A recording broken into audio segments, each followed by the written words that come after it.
Hi, this is Am here with the Bulletin Board Heroes here at Zach's Traders Cafe for Thursday, the 5th of December, brought to you by a new FN. Starting with the FTSE 100, which is obviously making good on the recent break of that October resistance line in the 50-day moving average there at 82.30. We're now above the old November resistance, 83.10, let's call it, and above that, looking for a breakout through the all-important 8400 area and then up to as high as 8600. By the end of this month. Punchy call, but this is probably the best time of the year for shares anyway, even given the lay of the land. On the downside, worst cases, we have to go back to the 50-day line around that 82.30 area before heading higher again.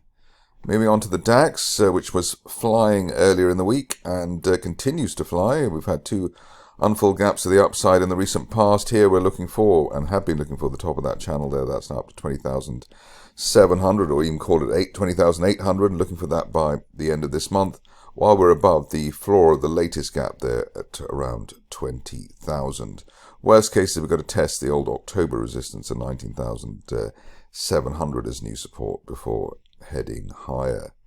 Onto the Dow, and here picture is that it looks as though we're finally going to break out of this bull flag mid-move consolidation as it would appear at 45,000, and the longer we stay above that, looking for up to 47,000 by the end of this month. That resistance line there from July, just below that 47,000 handle. On the downside, hoping that we won't get anything lower than the broken top of the one-year rising trend channel around 44,000, so a bit of leeway there for this market. Moving on to the market of the moment, which is Bitcoin, and here we were looking for this market to hit that resistance line there at 101,000. We've broken that, and the longer we stay above that, the greater the chance of a move up to the final near-term destination, which was said to be up to 120,000 by the end of next month. Obviously, the way things are going, we might even get that by the end of this month. Worst case scenario is we've got to get back into the low 90,000, so basically the old record there, the November resistance around 93,500, and hopefully testing the old resistance as new support. But it looks as though, obviously with the breakout today and acceptance of the 100k level, we are on our way again. Next up is gold, and here not quite as exciting as Bitcoin. Obviously, gold was the old Bitcoin until it was superseded by the digital asset. But here we've got this market just underneath the 50-day line there, 2680. Want to see an end-of-day close above that, or end-of-week close above that, to give us the chance of moving to the top of that rising trend channel from back in February as high as 2870, and looking for that by the end of next month. Worst case is we've got to test the 2600 area again, which is the floor of that February trend channel. Lots of stocks to look at today, which is always encouraging. Starting off with Braveheart, which is encouraging on the basis that we've got a rising 50-day line near the lows. We've broken through recent resistance, so even the September resistance there at 4.75 pence. Looking for a proper break of the 200-day moving average and our original target here, 5.1 pence. Above that, there's a chance of 8 pence by the end of next month, but let's just see whether that curve and the 50-day line will take this stock higher.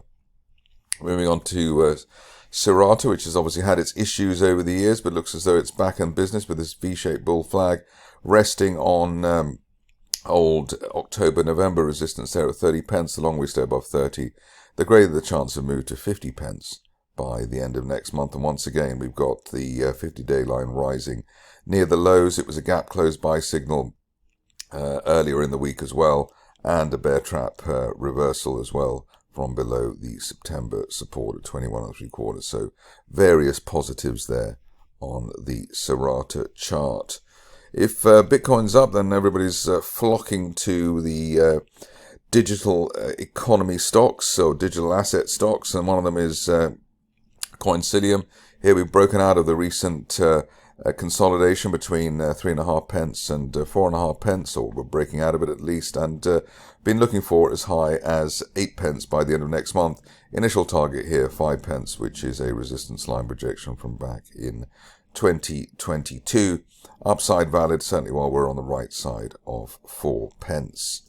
On to Capital Metals, who I interviewed earlier in the week, and here we had the unfilled gap to the upside off the lows, rising 50-day line as well, V-shaped bull flag as I call it, and looking for 2.6 pence to retest October resistance as a minimum over the near term off the back of that capex reduction that the company just not announced. Obviously, it would be nice to see the shares back above the 200-day line at 2.75, especially while they're above the 50-day moving average, 1.8 pence. Big RNS from Fusion Antibodies yesterday, which obviously the bears tried to poo-poo, but we have actually broken through the main resistance there at 5 pence. The longer we stay above 5 pence, the greater the chance of going to our second target there, as high as 7 pence by the end of this month. Rising 50 and 200-day lines as well, so that suggests we're going into a golden cross. That tends to be the strongest part of the cycle, which is already being. Another crypto winner is KR1. Here a gap to the upside, that V-shaped rebound as well.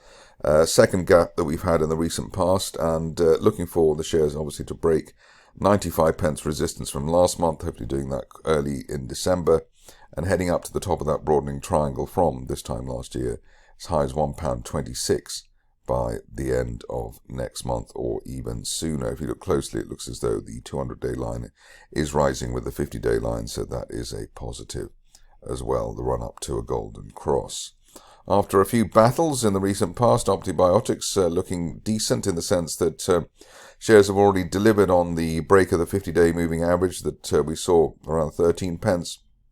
At that time, the target was the 200-day moving average at 19, above 19, and with the unfilled gap to the upside today, looking for 32 pence perhaps by the end of next month. So that would be a decent turnaround for the shares. Ideally, we stay on the right side of the recent consolidation above 16 pence.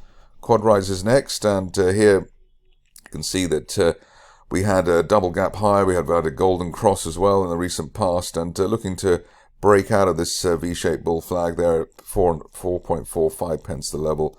Above that, looking for up to 6.5 pence by the end of next month, or hopefully a bit sooner than that. And ideally, we stay on the right side of 3.5 pence while we head higher. Rockfire's been a bit of a volatile situation, rather upset people back in September, but with that beautiful U-shaped turnaround and breaking through the 200-day line like a blowtorch through butter, as if it wasn't actually there.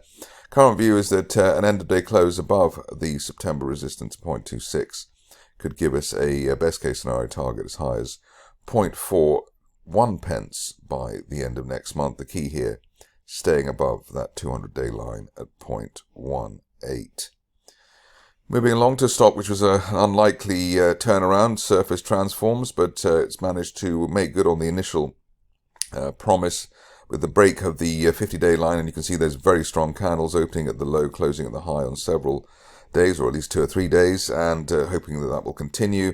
Above the 50-day line at 0.31, looking for the shares to probably get it back into the 0.6s, which is basically halfway up that big down day that we had at the end of September, but looking like a turnaround there, especially while we're above the old October resistance on the way down near 0.4 pence. Moving along to one of the heroes of the recent past, which has actually exceeded expectations by quite some margin. Initially, we were gingerly looking for a retest of September resistance near 0.5 pence. Above that, the top of the rising trend channel there at 1.1. And above that, we can upgrade the situation to the upper parallel of that rising trend channel from September as high as 1.8 pence as a best case scenario target. Whether the bears try to poo-poo the move or not looks very strong indeed. Obviously, we don't want to see anything lower than today's initial low there at 0.8 pence. Moving on to Tungsten West, which is brewing up quite nicely, sideways shuffle above a rising 50-day line and just above now the 200-day moving average, looking for the shares to at least head to the top of that triangle from March at 4.9 pence by the end of this month, while they're above the 50-day line there at 2.83 pence. The other point to note, of course, is that we've got the 50 and 200 day lines rising very sharply. That suggests that we're in the run up to a golden cross, so hopefully things will start to motor quite soon. Another Bitcoin winner is Tap Global, and here we gapped up during the month of November. We had a golden cross as well, and support has come in above the top of the gap, which is normally a very strong signal. 1.9 pence above 1.9, looking for a minimum retest of the November resistance at 3.5 pence. Best case scenario by the end of next month, up to 6.8 pence at that 2022 resistance line projection. On to the last three, starting off with Tinybuild, and here the shares are looking encouraging in the sense that we've managed to break through the 50-day line for the first time since August, and broken back above or September resistance of 4.25 pence above that, looking for 6.5 pence by the end of this month, especially if we can get a decent close above the 200-day line, just about where we are at the moment. Onto Vinanz, which is the Bitcoin miner, obviously going to do rather well at the moment. Rising trend channel there. We've been looking for 22 pence by the end of next month, but hopefully we could even get that by the end of this month as the stock goes to the official list.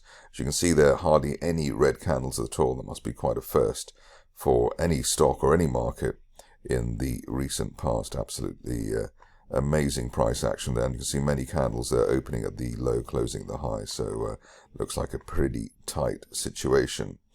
Finishing off with Valereum, and here we've got a rising trend channel that's been in place since the end of July. Looks like we're at the floor of the channel, but we're allowing down to the 50-day line there at 10 pence above that, looking for the top of the channel there towards the 17 or 18 pence level by the end of next month.